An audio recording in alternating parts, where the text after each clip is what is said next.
Graça e paz, queridos alunos, estamos entrando na nossa terceira semana. Essa aula e as próximas darão um salto grande na questão do tempo, tá? Nós falaremos da queda de Roma e o desmoronamento do Império. E nessa aula 8 falaremos das controvérsias cristológicas, tá? E na aula 9 nós falaremos mais especificamente do Império Bizantino e da Igreja Ortodoxa. Falaremos o que é monotelismo e dos isáuricos e a iconoclastia, tá bom? A questão da queda de Roma, vamos lá. Roma, ela foi tomada por um dos reis bárbaros, tá? Alarico I, e ela foi saqueada, queimada, e com isso ficou simbolicamente determinado que seria o fim do Império Romano como um todo, tá? Aqui eu estou mostrando de novo para vocês a divisão do Império Romano do Ocidente e do Império Romano do Oriente. E ao mesmo tempo, aqui vocês veem os grupos de bárbaros que foram adentrando ao Império Romano, tá? Vejam aqui está único, sem H, mas aqueles que eu já expliquei para vocês, que são os hunos. Eles começaram a pressionar todos esses povos aqui ao norte da Europa, aqui, que eram conhecidos genericamente como germânicos, tá? Começaram a pressionar para entrar aqui no Império Romano, tá? E chegou um ponto que chegaram em Roma e saquearam Roma, tá? O Império Romano virou assim um retalho de pequenos reinos e pequenas cidades-estados quase, enquanto que o Império Romano do Oriente ainda se manteve por um bom tempo, manteve sua unidade e o que nós falaremos, que é o Império chamado Bizantino, por causa de Bizâncio, o nome antigo de Constantinopla, né? E falaremos da Igreja Ortodoxa, tá bom?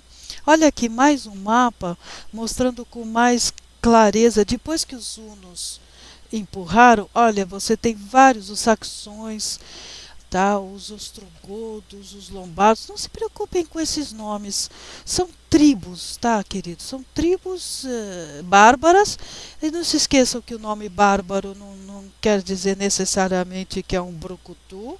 Tinha alguns bárbaros até com uma certa cultura e com arte, com, né, os francos, por exemplo, tá bom?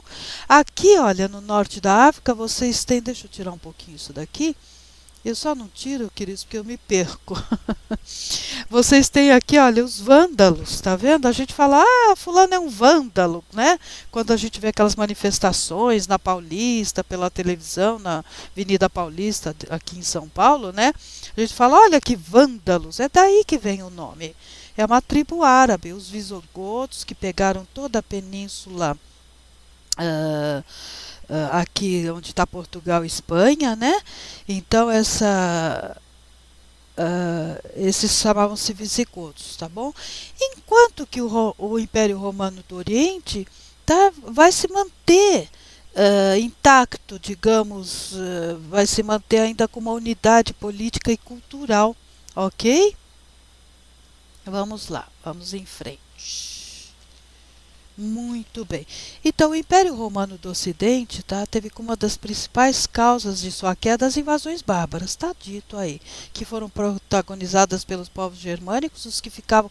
São vários grupos, viu, gente, que tem vários nomes que genericamente a gente chama de germânicos. Assim como você fala os africanos. Mas você tem o Egito é África, a África do Sul, lá no extremo sul, é a África, o centro, então são vários povos que a gente chama genericamente de germânicos. Não é que necessariamente sejam todos eles os ascendentes, os que deram origem aos alemães, tá bom? Muito bem, eles habitavam a região a noroeste das fronteiras do Império. Ao lado da decadência da economia escravista, porque havia essa economia escravista, que não dá tempo da gente falar tudo, tá? E da desestruturação militar, as invasões bárbaras foram apontadas por historiadores como um dos principais processos que levaram ao fim do maior império da antiguidade. Queridos, eu vou dar uma lida aqui para vocês. Eu sei que alguns de vocês já compraram a Igreja Cristã na História do Franklin Ferreira. Eu vou ler o capítulo, uma parte do capítulo 23, que é muito curto, por sinal, talvez até leia todo, e que fala justamente sobre o fim da Antiguidade Clássica. Porque o que eu não falei ainda que é importante que vocês vejam? Essa data de 476, tá? Ela é considerada uma data-chave. Então, muitos historiadores consideram o fim da Idade Antiga em 476 e daí seria o início da Idade o quê? Média.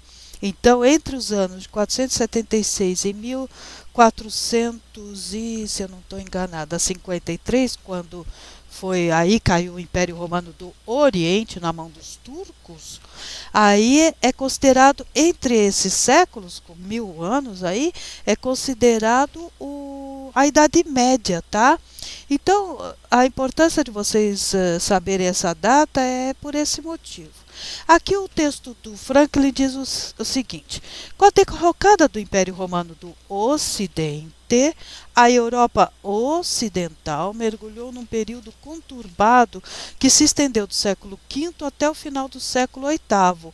Foi uma era em que os feitos artísticos e culturais romanos foram aniquilados pelos bárbaros, que transformaram o Império Romano do Ocidente em centenas de reinos menores.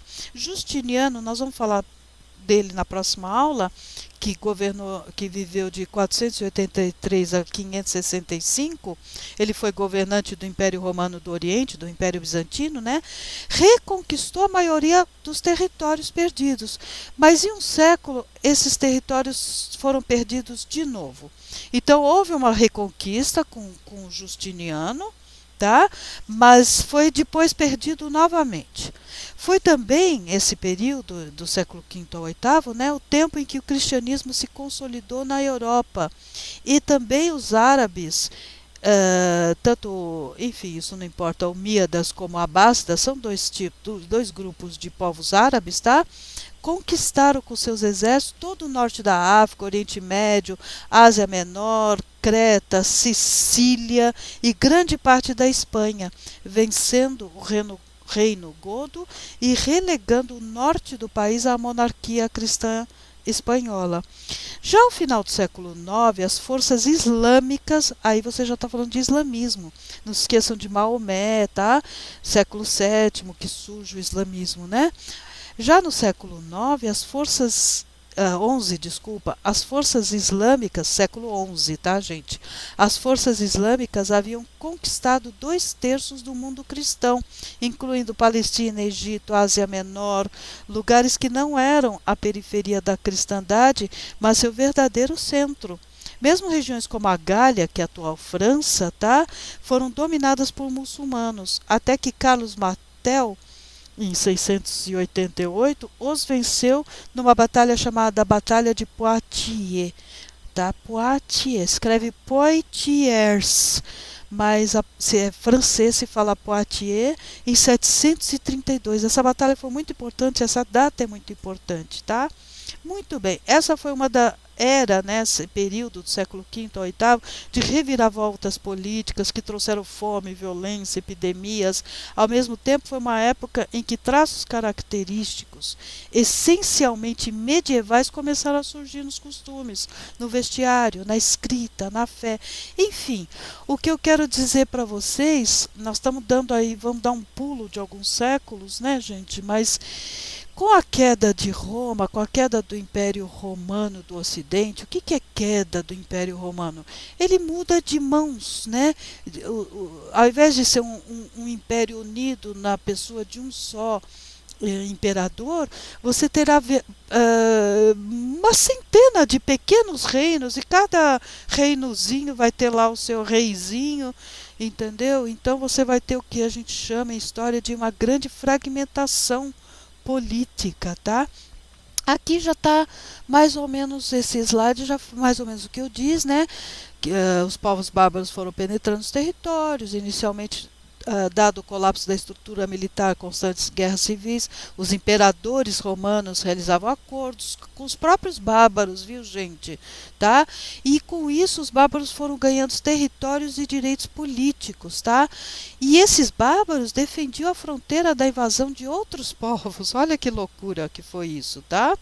Muito bem. Esses primeiros bárbaros que foram incorporados, só para constar na parte histórica, eles ficaram conhecidos como bárbaros federados, tá? Que eles se uniram numa federação de territórios de pequenas regiões em que um protegia o outro. O Brasil é uma federação, né? República Federativa do Brasil, é a mesma palavra, tá, gente? Aí, somente nos séculos IV e V que esse processo de invasão ganhou feições mais conflituosas. Também foi dito a pressão exercida pelos tártaro-mongóis ou hunos, tá? E os povos bárbaros começaram a intensificar o processo. Tudo isso foi dito. Tá? Agora aqui, gente, quando se fala em queda do Império Romano, deve-se entender que se trata da queda do Império Romano do Ocidente. Eu acho que eu deixei bem claro isso. Isso é, a porção do vasto Império Romano que tinha por sede a cidade de Roma. Tá? Haja vista que a porção oriental do Império, cuja sede era Bizâncio e que depois se tornou o nome Constantinopla, este império vigorou até 1453. Então, aquilo que eu falei no começo da aula, entre a queda de Roma em 1453, são duas datas chaves que são consideradas pelos historiadores como marcadores históricos da Idade Média. Tá, do período conhecido como Idade Média. A partir de 1453 começa a Idade Moderna, tá bom? Isso em parte histórica. Olha aqui, Idade Média, tá vendo? O início da Idade Média é com a queda do Império Romano do Ocidente, a tomada de Roma, né? Aí o fim, 1453, estão percebendo? Então, isso é o que os historiadores consideram, tá? E a Idade Média é dividida em várias fases. Eu só pus essa primeira, que é o período que nós estamos, como se diz, tratando nesse momento, que vamos falar do século V ao VIII, nessas duas aulas próximas. Então, aqui vocês viram que eu até aproveitei o slide aqui, deixa eu até tirar um pouquinho só para vocês verem. Agradeço ao Colégio Mãe de Deus, tá? E não é meu slide, sempre que vocês sabem que eu tiro de algum lugar, eu procuro dar a fonte, tá? Então, aqui só para vocês terem noções históricas, viu, gente? Isso daqui não é uma coisa que jamais será perguntada da minha parte, porque nosso interesse é a história da igreja, mas vocês têm que... A igreja não está num vácuo, a história não está num vácuo, né? Está sendo acompanhada e sendo influenciada pela história política, né? E é muito interessante, existe uma série de livros, eu acho que o organizador chama-se Charles, se não me engano, Duby, em que se chama História da Vida Privada, que começa desde a Antiguidade até a Idade Moderna. É muito interessante porque mostra um outro lado da história, que é a história das pessoas, como elas agiam, como elas se vestiam, o que elas comiam, como elas viviam. Então você tem várias abordagens históricas, tá? Isso é muito importante, viu, gente? Tá? Então, se vocês conseguirem, tentem dentro da medida do possível ir acompanhando com algum livrinho, ou mesmo através da internet, tá? O que está acontecendo de importante no mundo nesse período, tá bom? Agora, vamos lá, nós vamos começar a segunda parte da aula, que é a controvérsia cristológica, tá? Vocês têm a questão, gente, Cristo é Deus, Cristo é homem, Cristo é Deus e homem, Cristo é só homem, só Deus, tudo junto, tudo separado. Então foi uma grande discussão e isso, genericamente na história da igreja, fica conhecido como controvérsia cristológica, tá? A principal delas, nesse período que nós estamos afocando agora, que é séculos V, VI, VII, tá? E oitavo, né? É a disputa entre Cirilo de Alexandria e Nestório, patriarca de Constantinopla. Eu dei até um texto para vocês lerem, até veio uma pergunta sobre essa terminologia do Nestório, o que, que é prósopos ou prosopon, né? Prósopos, naquele texto que eu dei, gente, quer dizer rosto, e por analogia, por consequência, quer dizer pessoa. Prosopá é o plural de prosopo. Tá? Em grego, o plural, grande parte, dependendo do tipo de declinação, se forma em A. Então, prosopá são pessoas, tá? Então é isso. O vocabulário dele é muito difícil, mas eu fiz um pequeno slide dando as principais características do pensamento de Nestório. Tem coisas, gente, que se a gente for ler os próprios, são tão complexas, tão difíceis, e entra uma terminologia grega e filosófica tão profunda, que eu vou ser muito sincera, é muito difícil de entender. Tem coisas que eu ainda, às vezes, não entendo muito profundamente aonde ele quer chegar, tá bom? Mas aqui, vamos lá, Nestório. Para Nestório, Cristo possuía duas naturezas, mas duas naturezas separadas que não se uniam, tá, gente? Nós vamos ver isso.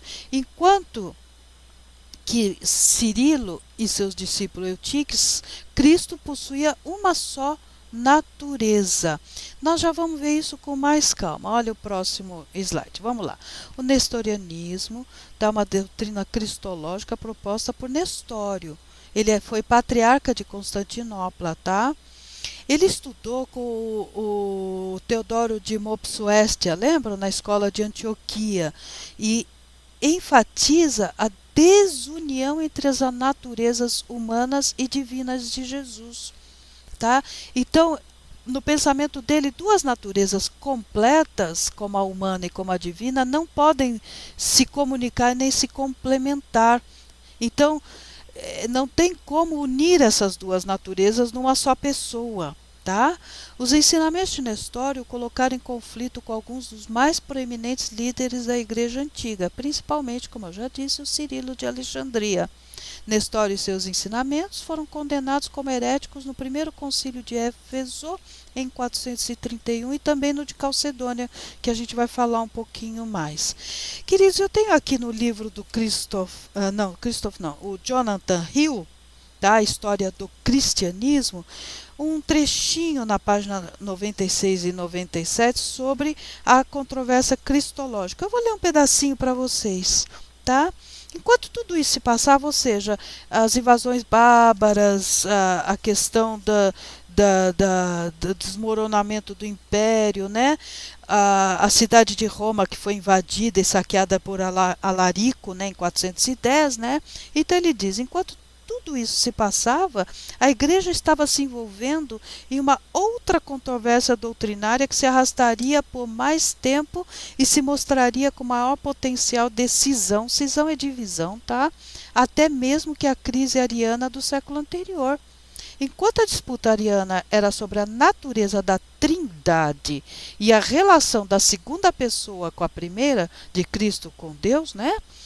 Esta agora que nós vamos estudar versava sobre a própria pessoa de Jesus e como ele, como ser humano, se relacionava com a segunda pessoa da Trindade, agora reconhecida por todos como inteiramente divina. Então, esta começa agora nesse período, queridos, com o nestorianismo, essa questão como que Cristo homem se relaciona com Cristo Deus. Enquanto a questão dos arianos estava em pauta em todo o império, essa nova polêmica restringia-se ao Mediterrâneo Oriental e ao Oriente Médio. Então, essa questão do nestorianismo não é uma questão que vai passar por Roma, não vai passar pelo Império Ocidental, que agora já não é mais império, agora é um fragmento de vários grupos, com os bárbaros reinando, né? Tá? Mas ela vai ser uma questão do Império Bizantino. A próxima aula nós vamos falar mais do Império Bizantino, nós vamos falar de Justiniano, vamos falar de Irene, que convocou o segundo concílio de Nicéia, enfim. Em Em seu primeiro estágio, a controvérsia foi uma disputa entre os dois mais poderosos homens da Igreja do Oriente, Cirilo, patriarca de Alexandria de um lado, e de outro Nestório, patriarca de Constantinopla. Ambos eram homens fortes, intransigentes, e a disputa era, de certo modo, política. Em 381 d.C., o Concílio de Constantinopla havia declarado que o bispo de Constantinopla fosse um patriarca, ou seja, aumentaria de status, tá, gente? Assim como os de Roma, Alexandria e Antioquia. E, além disso, era o segundo em importância, após o de Roma. Então, o bispo, né, o bispo de Constantinopla passa a ser um patriarca, passa a ser o patriarca de Constantinopla e tão importante, só perde de importância para o patriarca de Roma, entenderam? Então já começa aqui uma disputa de vaidades, começa uma disputa de poder político também, tá certo? Continuando a leitura. Isso conferiu a Constantinopla o estado de cidade líder do Oriente, apesar de que jamais um apóstolo tivesse ido lá. O povo de Alexandria ficou descontente com essa decisão, porque Alexandria era um centro muito importante, eu já falei isso para vocês. Então, tanto o povo quanto o governo de Alexandria ficou muito incomodado com Constantinopla ter se tornado tão importante quase como Roma, tá? Muito bem. Nestório, agora eu dei um pulo aqui no texto, vamos lá. Nestório insistia que Cristo possuía duas naturezas, enquanto Cirilo, taxando isso como crença em dois Cristos, dizia que ele tinha apenas uma natureza. Cirilo conseguiu manipular as opiniões com os teólogos de Antioquia até sua morte em 444 d.C. Cirilo foi sucedido por Dióscoro, que também era hábil para manter a tradicional disputa com Constantinopla. O próximo episódio da disputa referiu-se a um antigo e muito respeitado abade chamado Eutiques, ou Eutico, tá? Que a gente vai falar se eu já não falei, tá? Que dirigia um grande monastério próximo à capital oriental. Eutico havia apreendido muito dos ensinamentos de Cirilo. Tá? Não só contestava que houvesse duas naturezas de Jesus após seu nascimento, mas afirmava a sua natureza única era puramente divina. Sua divindade engolia, anulava a sua humanidade. E aí, queridos, estão todos os elementos armados para o grande debate, né, que passou por muitos anos, né? Tá? Aí foi, olha aqui, gente, Calcedônia, olha, tá vendo? Aqui tá Bizâncio, mas também é Constantinopla, não se esqueçam disso. E aqui, por aqui também, do lado da Calcedônia, tá Nicéia, lembram disso? Olha o Estreito de Bósforo, tá? É tão estreito que chama estreito, tá? E ele une o Mar Negro ao Mar Mediterrâneo, tá certo, gente? Então, é que conforme a gente pega a imagem, às vezes eu prefiro a imagem, aqui eles estão dando nomes muito antigos, tá? Então, se esqueçam, isso daqui é o Mar Mediterrâneo, tá bom, queridos? Não se preocupem muito com isso. Mas o que eu quero é que vocês vejam onde que é Calcedônia. Então, Calcedônia firmou o pé e tornou-se a posição oficial as duas naturezas de Cristo e não uma só, tá bom? Por isso que se diz as igrejas calcedonianas, são as que seguem o quê? Este dogma, esta postura teológica das duas naturezas de Cristo, tá? Só para vocês não se perderem, eu fiz esse slide, gente, para vocês começarem a lembrar um pouquinho desses, são tantos nomes, né? Mas vamos lá. O arianismo, que a gente já falou, o filho é inferior ao pai, o pai adotou o filho e o filho não pode ser da mesma natureza que o pai. Tá? O nestorianismo, aqui está um pouquinho, até eu aumentei um pouquinho o slide, porque é o que está sendo dito agora. O verbo, logos, não pode encarnar na natureza humana. Então ele negava a união das naturezas de Cristo.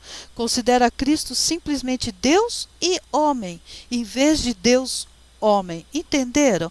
Então, são duas naturezas separadas, porque ele não conseguia conceber dentro do escopo do esquema filosófico dele, que duas naturezas inteiras pudessem coexistir no mesmo ser. Este é o ponto. É um pouquinho complicado, mas é mais ou menos por aí. Aos poucos, se vocês tiverem tempo de ir fazendo as leituras e procurando outras coisas, isso vai se tornando mais claro, tá bom? E tem mais uma questão que eu não falei muito, mas para Nestório, a Maria não podia ser mãe de Deus, somente mãe de Jesus, ou seja, ela não é mãe de Deus, ela é mãe só da parte humana de Cristo. É isso mesmo que eu estou dizendo, entendeu? Então ela tem até um termo, depois eu passo para vocês, né? Ela não pode ser Theotokos, ou seja, a mãe que gerou Deus, Theotokos, tá bom? E isso é complicado. E o monofisismo, tá? A natureza divina anula a natureza humana, portanto, Cristo só tem uma natureza, a divina. Vamos analisar esse nome, monofisismo, né? Espera um pouquinho, eu acho que eu fui, deixa eu ver, anterior. Ok, tá certo. Então, olha, o concílio de Calcedônia, que se deu em 451, foi convocado pelo imperador bizantino Marciano e contou com a participação de 350 bispos. Tá? Suas posições em relação à doutrina das duas naturezas de Cristo tornaram-se o padrão da ortodoxia cristã, já falei. Ele foi o quarto dos primeiros 7 concílios ecumênicos, porque porque até o sétimo, tanto a Igreja do Oriente quanto a Igreja do Ocidente aceitaram.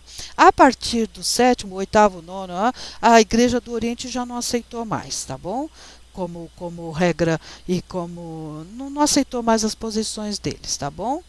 Então, olha, nesse foi repudiada a doutrina de Eutico. Qual o Eutico aqui que eu falei rapidamente e vou falar agora um pouquinho mais. Ele foi um abade de um mosteiro de Constantinopla e afirmava que a natureza divina de Cristo absorveu a natureza humana, posição essa conhecida como monofisismo, pois aceitava uma só natureza, a divina. Igrejas monofisistas passaram a existir no Egito, Armênia, Síria e na Índia. Assim, passou a existir 2 patriarcados, um no Egito, tá certo? Em Alexandria, que era monofisista, e outro fiel às posições do Concílio de Calcedônia, que era em Constantinopla, ok, queridos? Tá? Como consequências, você tem, apesar dos católicos romanos e ortodoxos terem uma história em comum, que começa com a fundação da igreja e com a difusão do cristianismo pelos apóstolos, uma série de dificuldades ocasionou o progressivo distanciamento entre Roma, né, e o que futuramente serão os papas e os patriarcas das igrejas de Bizâncio. Primeiro veio a quebra da unidade política no Ocidente, não foi? Com a divisão do Império Romano em 395, a queda do Império Romano em 476 e o fracasso, lembram do Justiniano, da tentativa de reunificar todo o Império em 535, tá? Então, o que acontece? Começou a haver divergências entre a Igreja do Oriente e a Igreja do Ocidente, tá? E ainda a partir do século VII, gente, isso é muito importante, começou a ascensão do islamismo. Então você tem outro fator histórico pressionando os territórios tanto do Oriente quanto do Ocidente, tá? As trocas econômicas e os contatos via marítima entre o Império Bizantino, que era de língua grega, e o Ocidente, né, onde está Roma, que era de língua latina, tornaram-se mais difíceis, tá? E a unidade cultural se deteriorou. E daí, gente, vocês vão ter lá na frente, daqui a 2, 3 séculos, que eu já vou explicar para vocês, hoje ainda não, mas vamos só entrar, pincelar, vocês vão ter o chamado grande cisma, tá, do Oriente, que é quando a igreja de Bizâncio, de Constantinopla, do Império Bizantino ou Império Romano do Oriente, todas essas palavras é a mesma unidade política, né? Quando essa igreja se separa da igreja ocidental. Ok, queridos? Vamos lá. Muito bem, no século VIII, Roma colocou-se sob a proteção do Império Carolíngio. Carlos Magno, famosíssimo. Quem não souber, tá? Ele foi coroado, acho que dia 24 ou 25 de dezembro de 800, tá? Depois de Cristo. Então, procurem saber, porque por isso ele foi tão importante que o império em que, quando ele era o imperador, quando ele foi coroado, ficou conhecido como Império Carolíngio, tá?